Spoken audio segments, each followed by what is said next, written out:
তিনি হযরতে জিবরাইলের মাধ্যম দিয়ে বিশ্ব নবীর উপরে নাযিল করেছিলেন।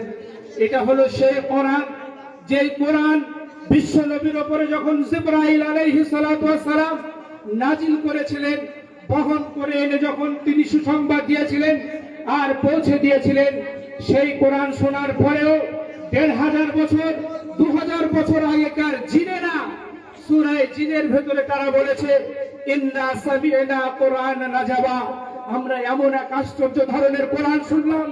ইতিপূর্বে আমরা তাওরাত শুনেছি, ইতিপূর্বে আমরা জবুর শুনেছি, ইতিপূর্বে আমরা বড় বড় কিতাব শুনেছি, কিন্তু কোরআনের মতন এইরকম আশ্চর্যের জিনিস আমরা ইতিপূর্বে শুনিনি।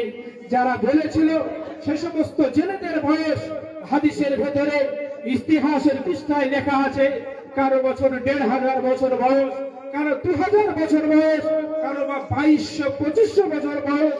এরকম বয়সের অধিকারী হবার পরেও জেনেরা এটা বলতে বাধ্য হয়েছিল, ইন্না সামি'না কুরআনান আজাবা, এটা আমরা আশ্চর্য ধরনের কোরআন শুনলাম, যেটা মহান আল্লাহ পাক রব্বুল আলামিন পবিত্র কোরআনুল কারীমে সূরা জিন বলে একটা সূরা আছে, তার ভেতরে সারা পৃথিবীর মানুষকে জানানোর জন্য আল্লাহ পাক রব্বুল আলামিন উল্লেখ করে দিয়েছেন। যেন বলেন সুবহানাল্লাহ। আমরা সেই কোরআন শুনতে চাইছি, যেই কোরআন হাজার হাজার বছর আগে বিশ্ব নবীর কাছে হযরত জিবরাইল আলাইহিস সালাতু ওয়াস সালাম প্রেরিত হয়ে তার কাছে প্রেরণ করেছিলেন। সেই কোরআনে কারীম থেকে কিছু আমাদের সামনে তেলাওয়াত করে শোনাবেন আমাদের দীর্ঘক্ষণের বিচারক হযরত মাওলানা সুদূর বর্ধমান থেকে আগত জনাব মাওলানা মুফতি ইমদাদুল্লাহ কাসিমি সাহেব।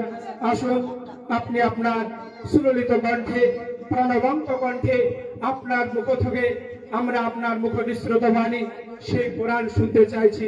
আসুন।